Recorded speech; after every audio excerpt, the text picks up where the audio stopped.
Olha, tem um assunto que sempre gera muita discussão, muita dúvida, a tal da pensão retroativa. Será que dá para cobrar a pensão de todos os anos que a criança não recebeu nada?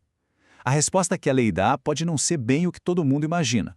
Vamos juntos desvendar o que é mito e o que é verdade nesse tema tão delicado.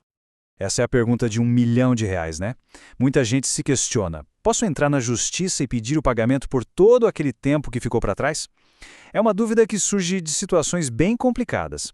E a resposta não é um simples sim ou não. Na verdade, ela depende de um detalhe muito importante. E o pulo do gato está todo aí. A confusão toda gira em torno do que a gente chama de retroativo.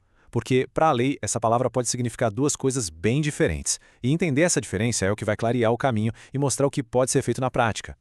Certo. Então vamos mergulhar fundo nisso. De um lado, a gente tem o que todo mundo comenta, a crença popular. Do outro, o que a lei realmente diz, o fato jurídico. Chegou a hora de colocar os dois lado a lado e separar de vez o que é fato e o que é ficção. O grande mito é justamente esse: a ideia de que dá para chegar na justiça e pedir uma conta de todos os anos desde que a criança nasceu. Mas a realidade jurídica é bem diferente. Para a lei, a obrigação de pagar a pensão só passa a existir a partir do momento em que um processo é aberto. E por que isso? Para trazer segurança, para evitar que alguém seja surpreendido com uma cobrança de décadas. Antes do processo, legalmente falando, essa dívida simplesmente não existe. Essa frase aqui resume tudo. A justiça não pode voltar no tempo e criar uma dívida que nunca existiu legalmente. A obrigação não estava lá, então não tem como cobrá-la. Então, se não dá para fazer isso, o que a lei permite? Bom, existem dois cenários bem específicos que as pessoas confundem com retroativo. Vamos analisar o primeiro cenário, que é o que mais causa confusão. As pessoas acham que é uma cobrança retroativa, mas, na verdade, se trata de definir o ponto de partida, o exato momento em que a obrigação de pagar a pensão começa a valer de verdade.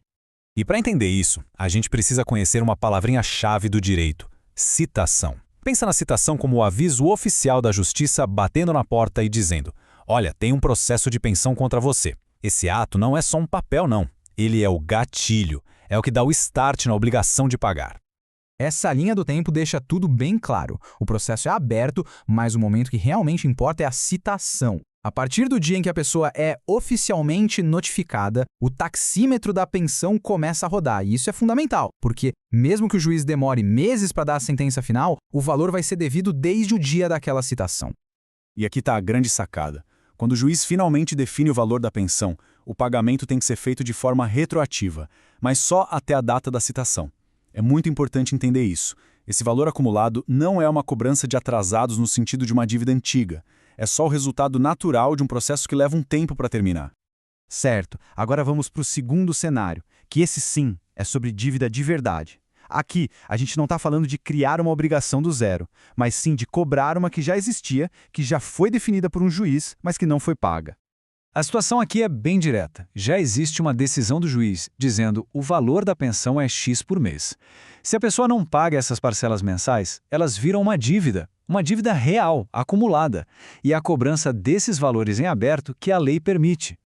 Mas muita atenção aqui. Existe um relógio correndo contra o tempo. A lei dá um prazo para cobrar essas parcelas atrasadas: 2 anos. Isso significa que, a cada mês que não é pago, começa a contar um prazo de 2 anos para cobrar aquela parcela específica. Se passar desse tempo, o direito de cobrar aquele valor pode ser perdido.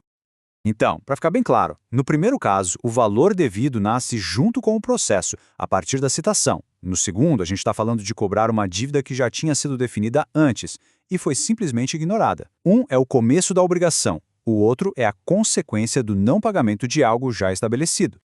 Ok, vamos amarrar tudo isso. Depois de separar o mito da realidade e entender os dois cenários, o que a gente precisa levar para casa? Quais são os pontos essenciais? Então, as regras do jogo são as seguintes. Primeiro, sim, é possível cobrar a pensão desde o dia da citação no processo. Segundo, sim, dá para cobrar as parcelas que já foram definidas pelo juiz e não foram pagas, mas tem que ficar de olho no prazo de 2 anos. E o mais importante de tudo, não dá para criar do nada uma dívida de pensão sobre um período anterior à entrada na justiça.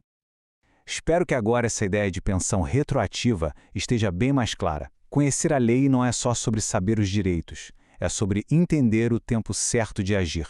A questão não é tanto sobre o que o passado deve, mas sobre o que o futuro precisa. Agora, com esse conhecimento em mãos, a pergunta que fica é: qual vai ser o próximo passo para garantir o que é justo?